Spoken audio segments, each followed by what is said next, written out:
Ja, hallo zu einem neuen Vlog. Heute sind wir ein bisschen mobiler unterwegs. Wir sind wieder unterwegs zum Christoph, weil wir planen für meine Hand ein neues Tattoo.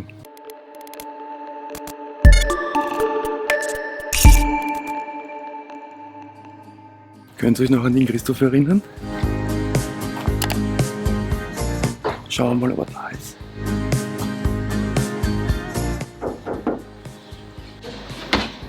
Hi, Papa. Morgen.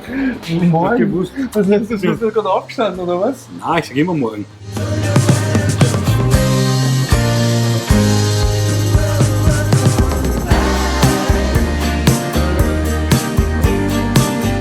Aber das lieb. Leibend. So.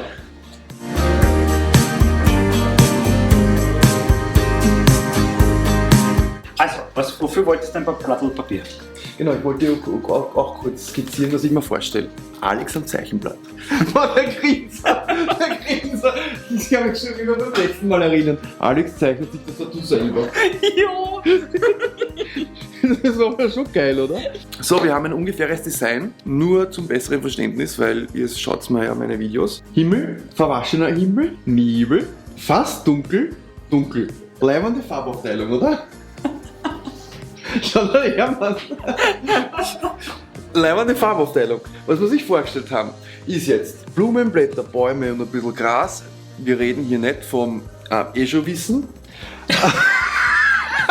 Das sind die zwei Porträts, das sind schöne Smileys, wie man sieht. Die Blickrichtung ist auch eindeutig klar. Und dann haben wir hier Baumstämme, Äste und wir haben es getauft, Seelenbaum runtergehängselt.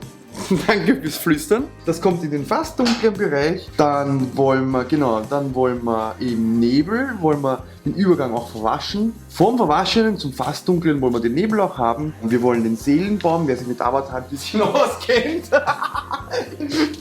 wollen wir den Seelenbaum hier platzieren und das Seelenbaum runtergehängselt als Übergang ins fast dunkle nutzen. Ein Komiker.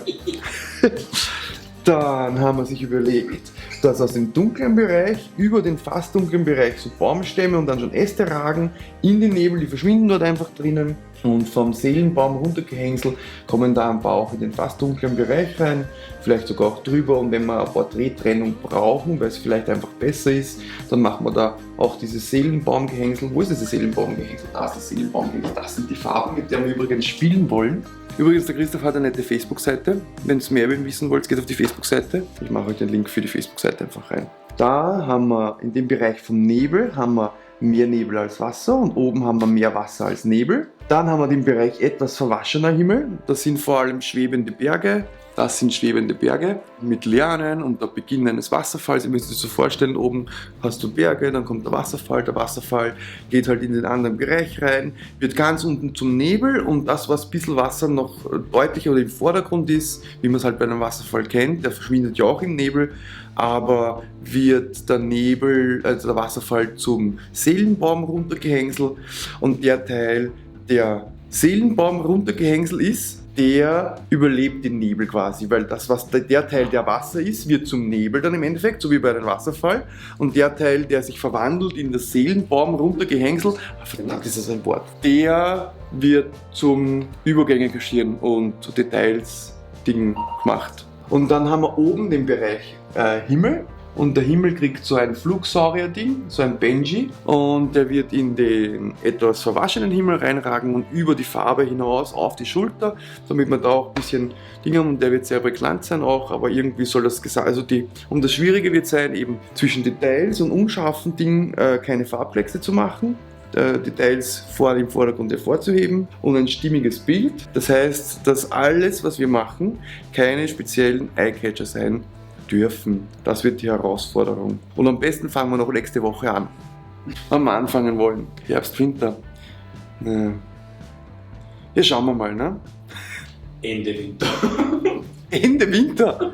So lange es braucht. Du hast ja andere Arbeit auch noch. Aber vielleicht können wir ja schon mit ein paar Sachen anfangen. Also mein Plan ist ja der, ich weiß, dass wir dass die Haut ja nicht immer das macht, was man will. Ne? Kennen wir ja. Beim ersten Mal haben wir auch ewig lang gebraucht, beim zweiten Mal nicht so lang und so. Also braucht ist nicht mehr gegangen. Aber mir ist es wurscht, ob du jetzt unten und oben und es schaut voll scheiße aus nach den ersten 2 Sitzungen, weil wir unten ein bisschen was zeichnet haben, oben ein bisschen was zeichnet haben und so weiter, ist mir vollkommen kacke. Ich will einfach nur das Bild geil haben. Ich meine, das ist ein ganzer Arm und schaut, wie leer der ist. Wie leer! So, jetzt haben wir lang gesprochen. Wir haben uns gerade über die DSGVO unterhalten. Ich habe es vielleicht noch gar nicht erzählt. Ich mache ein Gewerbe jetzt offiziell. WCO gesprochen, DSGVO, Rechtsgrundlage und solche Dinge. Habe mal ein Informationsblatt geschrieben und der Herr Tätowierer hat eben ähnliche Probleme. Vielleicht noch ein bisschen Ärger, weil sensible Daten und so. Ja, und jetzt geht es an die Bildersuche. Jetzt schauen wir mal, dass wir für unser Konzept ein paar Bilder raussuchen, damit der Christoph da ein bisschen was malen und zeichnen kann. Und dann schauen wir mal in einem anderen Termin, wie es dann ausschaut. Er meint, wie Ende des Jahres anfangen zum Tätowieren. Genau, vielleicht können wir ja schon ein bisschen früher anfangen, weiß nicht.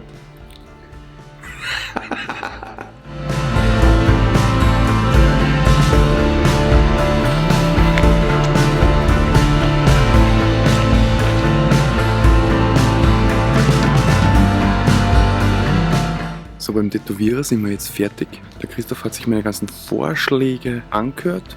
Er hat alles aufgeschrieben, wir haben das Konzept geschrieben, wir haben Bilder rausgesucht, wir haben relativ lange diskutiert und geredet. Und ich glaube, wir haben so eine gute Auswahl an Vorlagen gefunden, die man dann eben in ein Design einpflegen muss. Und jetzt schauen wir, in welche Richtung das Ganze geht. Jetzt muss ich natürlich zuerst, haben wir Sommer. Und zweitens muss ich mir jetzt natürlich Zeit geben, einen Designvorschlag auszuarbeiten, damit eben keine einzelnen Eyecatcher drin sind und dass alles irgendwie stimmig ist. Und dann schauen wir einfach, wie es weitergeht. Wenn euch meine Tattoo-Idee gefällt und ihr das Video mögt, dann lasst mir ein Gefällt mir da. Vergesst nicht, meinen Kanal zu abonnieren und wir sehen uns beim nächsten Mal. Ciao!